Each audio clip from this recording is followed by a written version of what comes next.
Vasudevaya Narayanam Namaskritya Naram Chaiva Narot Devim Saraswatim Vyasam Tato Jayam Dhiri Nashtaprayeshu Vadreshu Nityam Bhagavata Sevaya Bhagavati Uttam Shloke Bhaktir Bhavati Naistiki. So continuing with the discussion on Srimad Bhagavatam, Canto 11, Chapter 14, Lord Krishna explains the yoga system to Shri Uddhava, text 23 onwards. So Krishna is further explaining devotion service. Katham vina roma harsham dravata chetasa vina vinananda shrukulya shuddhyat bhaktya vinashaya. If one's hairs do not stand on end, how can the heart melt?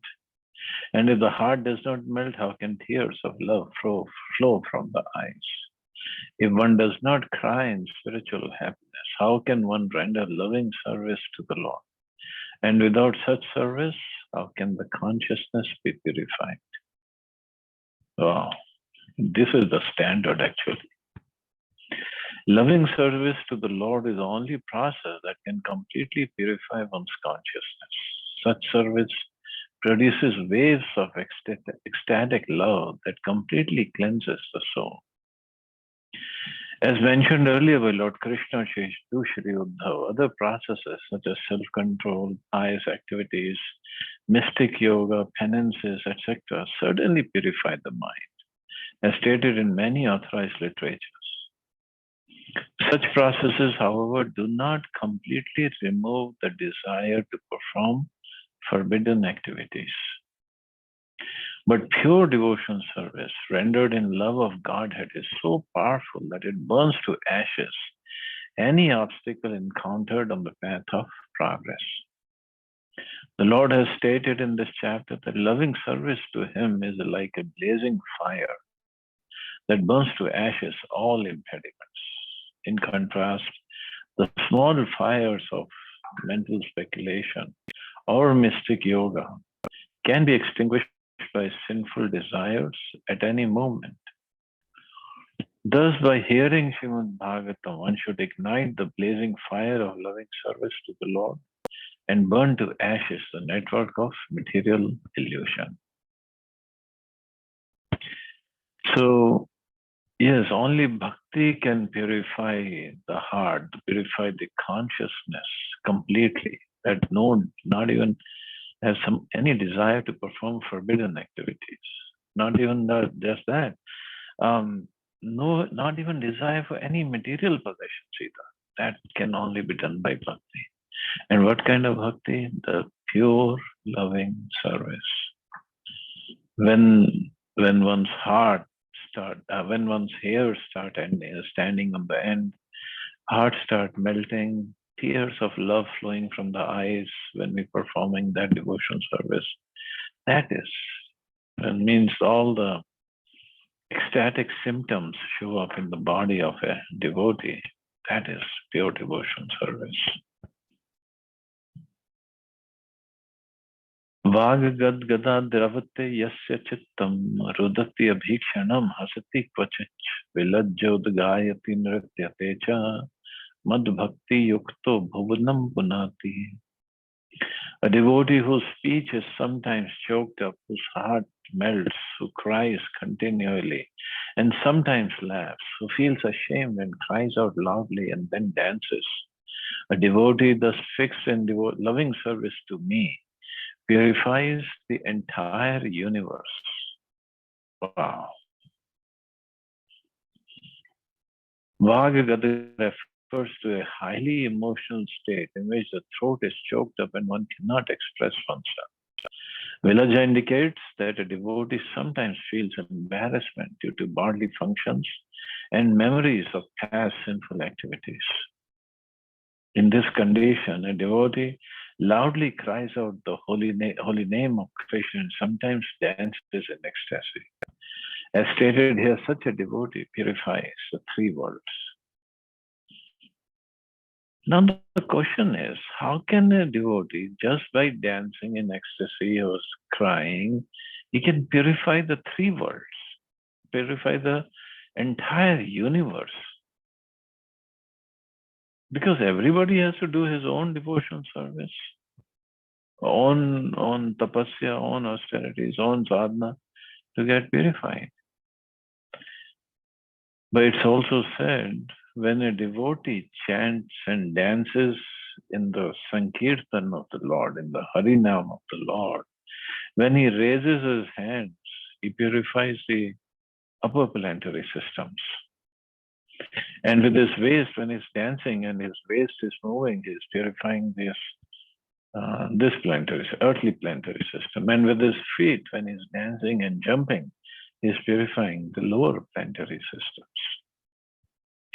So purifying means, it means that when somebody sees such a devotee, his heart also melts, and he also develops love. If not love for Krishna, at least he becomes a well-wisher. And then he also gets a chance to make progress on the path of devotional service. And also, when the devotees are dancing like this in kirtan, and kirtan, the sound of kirtan can go all over the universe. We might think that it's only going this block, one block or two, that's it. But no, it can carry throughout the universe. And it can at least start to purify the hearts of karmis all over. But then that devotee has to be very, very pure. Pure symptoms, pure ecstasy. If he is manifesting, it can really purify people. By melting of the heart, one becomes very steady in spiritual life. Normally, one whose heart easily melts is thought to be unsteady. But because Lord Krishna is a stable foundation of all existence, one whose heart melts in love of Krishna becomes most stable and cannot be disturbed by opposing arguments, bodily suffering, mental problems, supernatural disasters, or the interference of envious persons. Because such a devotee is fixed in loving service to the Lord, he becomes the very heart of the personality of Godhead. And one whose heart easily melts. Why his heart melts? Because of compassion. Just like Krishna is full of mercy. He is nothing but mercy. Whether he punishes demons, it's out of his mercy. Mercy is something cannot take away from Krishna, from the existence of Krishna. When he protects his devotees, again, it's out of mercy. It's out of kripa. So when a devotee, he becomes very advanced, then his heart melts because of the compassion, because of the mercy that is flowing from Krishna, is flowing through the heart of that devotee. And he cannot do any injustice to anybody. He sees somebody suffering and he starts crying. Par dukhe dukhe, that is Vaishnava. In the material world, people are, when they see somebody unhappy or miserable, they start feeling happy or at least content that I am not in that situation. The newspapers, the TV news, or anywhere we see, they generally show all the terrible news all over the world. Why? Because people like to read this in the newspaper, so they feel, oh, see, I'm so very well off. I'm not in that kind of situation. But a devotee is completely opposite. Any living entity, forget about the human beings, any living entity, when he sees suffering, his heart melts and he cries. A devotee does not cry for his own sake. He cries not just seeing others suffering, even if somebody is materially happy or materially very well off, but he's wasting his time in the material world, not taking up devotional service. Devotee is compassionate for that person. Why are you wasting your time?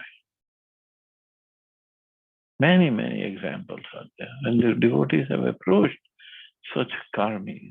Why are you wasting your time running after this money and possessions and power and position?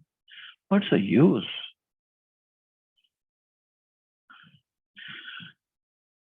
So, and also a devotee, his speech is sometimes choked up because of thinking of the Lord.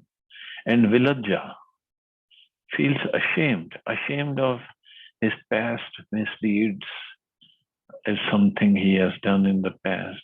Vilajja means completely ashamed. Lajja is ashamed. Vilajja is completely ashamed of something must have done. But in the case of a devotee, even if he has done something very minor, but for him it's something he has done like such a big thing, big sinful activity that he cannot get past. Just like Bhakti Siddhanta Saraswati Thakur. He is considered Simha Guru, son of Bhakti Vinod Thakur and spiritual master of Srila Prabhupada. He was, I think I was only 3 or 4 years old when Bhakti Vinod Thakur brought home some mangoes. And Bhakti Siddhanta Maharaj, at that time his name was Bimla Prasad, he just took up a mango and ate it. 3, 4-year-old boy. What does he know? But Bhakti Vinod Thakur told him, no, you should have offered it to Krishna first. These were not offered. And Bhakti Siddhanta Maharaj, even from that time on, he said, I'll never eat mangoes again because I committed an offense against the Lord. Even in his old age, he would never touch mangoes. And if some disciple or some well-wisher would bring him mangoes, he would say, no, I'm an offender. I committed an offense against the Lord. So I'll not accept mangoes. So this is the heart of a devotee. Normally we try to cover up if we have done something wrong. Devotee is thinking of those sinful activities and feeling ashamed. Why did I do those?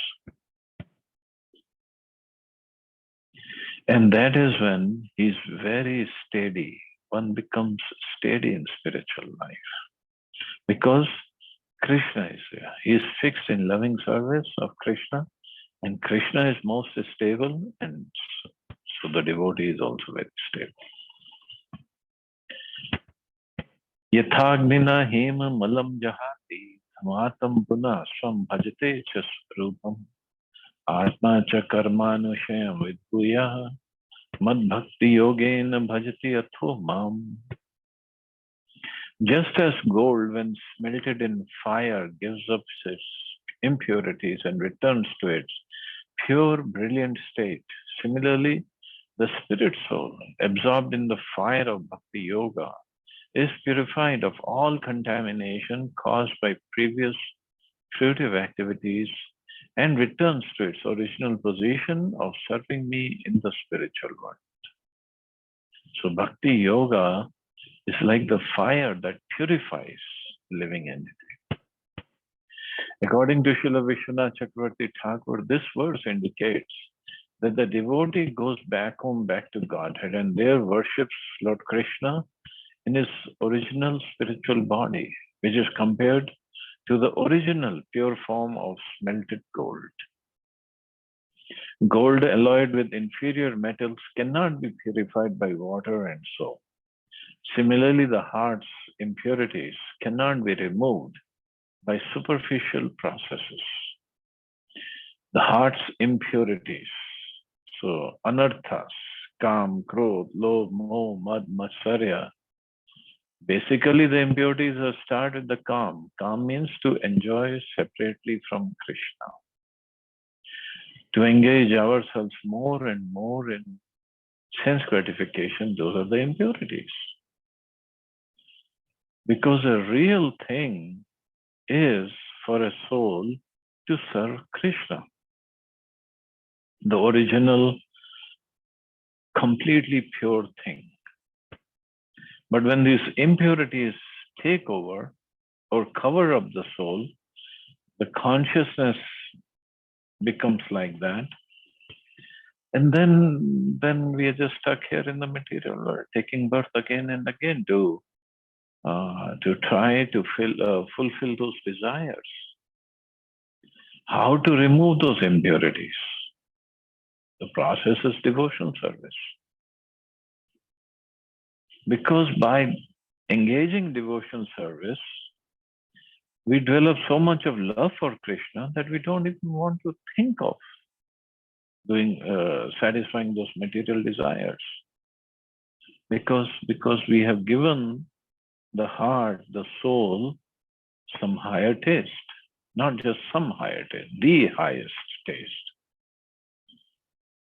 But other processes, Jnana Yoga, Karma Yoga, Hatha Yoga, they don't remove those impurities. And that's why it says cannot be removed by superficial processes. Only the fire of love of Godhead can cleanse one's soul and send one back home, back to Godhead to engage in eternal loving service to the Lord. Of course, here it says can cleanse one's soul, but soul is never impure. It's the consciousness of the soul, or it's impure or it gets covered over. So that is what needs cleansing. So only the fire of love of Godhead, by engaging in devotion service, one can purify completely to the extent that he can go back home, back to Godhead. Yatha yathatma parimrijyate aso mat punya gatha shravana vidhane tatha tatha pashyati vastu sukshmam chakshur yathevanjan samprayuktam. When a diseased eye is treated with medicinal ointment, it gradually recovers its power to see. Similarly, as a conscious living entity cleanses himself of material contamination by hearing and chanting the pious narrations of my glories, he regains his ability to see me, the absolute truth, in my subtle spiritual form. So, the process is hearing and chanting the pious narrations of Krishna's glories. The Lord is called Sukshmam because he is pure spiritual consciousness without any tinge of material energy. If one chants and hears the holy name and glories of Krishna with great sincerity, there is immediately a transcendental effect. We can immediately see the spiritual world and pastimes of the Lord if we fully surrender to the process mentioned here. A blind person feels perpetual gratitude to a doctor who restores his sight. Similarly, we sing Chakshudan Dilo Jai Janme Janme Prabhu Sai. The bona fide spiritual master, the representative of Krishna, restores our spiritual sight, and thus he is our eternal Lord and Master. So Prabhupada, through his books, he has restored our sight. Om Agyan, that's why we say, no? Om Agyan Timrandasya Jnananjana Shalakaya. Means I was born in the darkness of ignorance, and my spiritual master has opened my eyes with the knowledge. So ignorance can only be removed by knowledge. So that is the right ointment, right treatment. Because without the real knowledge, ignorance is, I am this body. We just don't know who we are. And the right knowledge has to be given by the right person, bona fide master. And then what? Just knowing that I am not this body, I am a spirit soul is not enough. Then further what? I am spirit soul, I am part and parcel of Krishna. And my original constitutional position is to serve Krishna. So all that can happen by hearing and chanting. In the shloka it says the pious narrations of my glories, or hearing and chanting of his holy names also. They are non-different. Him, his name, his pastimes, his glories, they're non-different. So this is the process, hearing and chanting, Shravanam, Kirtanam, Vishnu. And other processes, there are total 9 processes. All we have to do, just engage ourselves in those processes. Many times, people see us, oh, you're chanting, then they remember this Doha by Kabir, I think. Mala Ferat Jag, something like Hirana Manka Fair, Manka Fair, something like that. Yes, true. If the mind is not there, then we'll not get the full result. But how to engage the mind completely in chanting of the holy names? What is the process?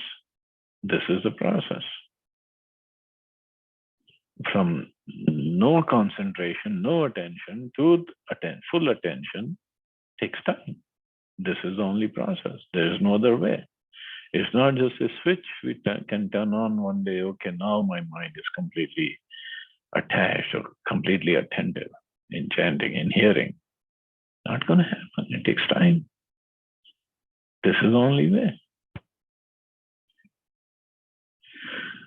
So all we have to do is be more sincere, more devoted, more dedicated, and just engage in, especially in this chanting of the holy names. That's the process.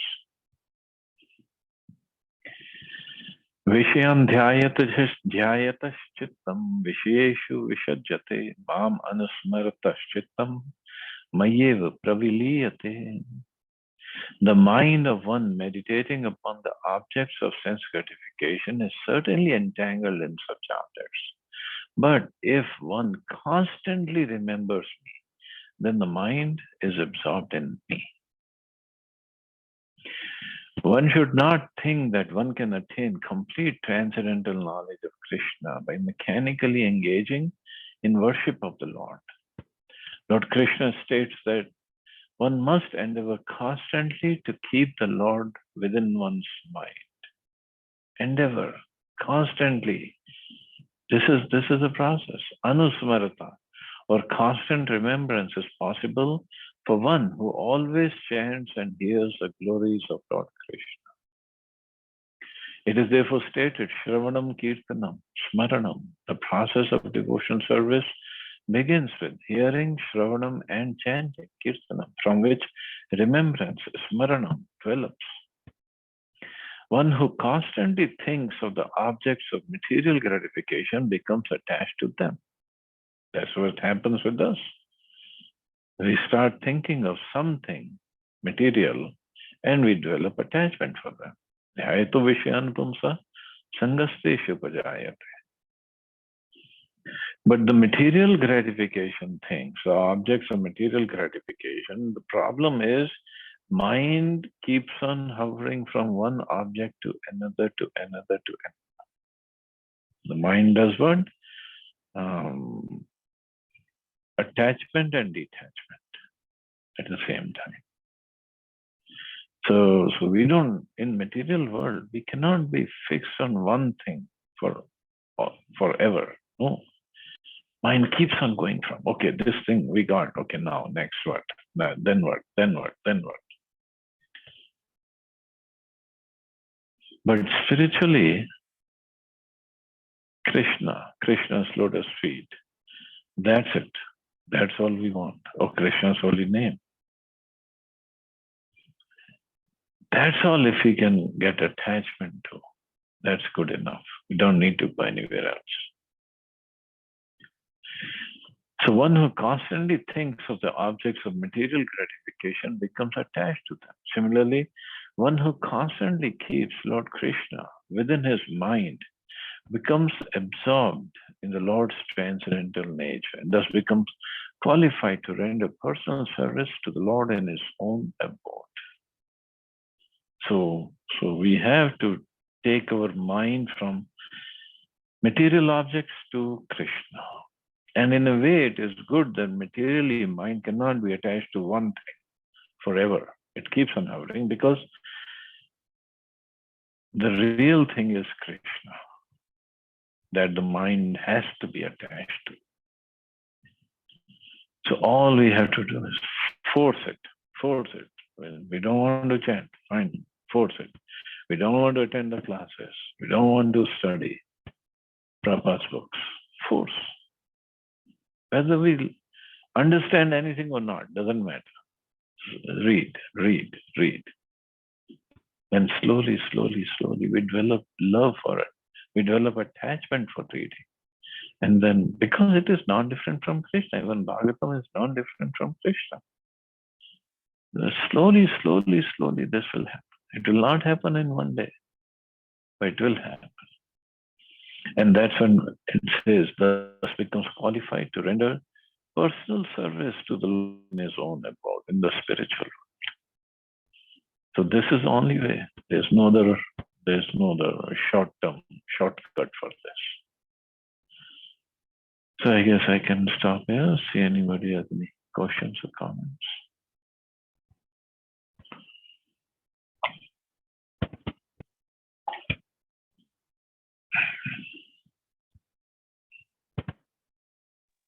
Thank you so much, Prabhuji. Thank you, Mata. प्रभुजी रोज हम लोग enlightenment होते हैं, रोज हमारा यही होता है, फिर हम उसी में फंस जाते हैं। यही तो माइंड का गेम है। आई नो, जब तक है तब तक तो मतलब ऐसा लगता है कि चारों तरफ बस कृष्णा ही कृष्णा है। The moment class is over, next moment बस फिर दूसरी दुनिया आता है।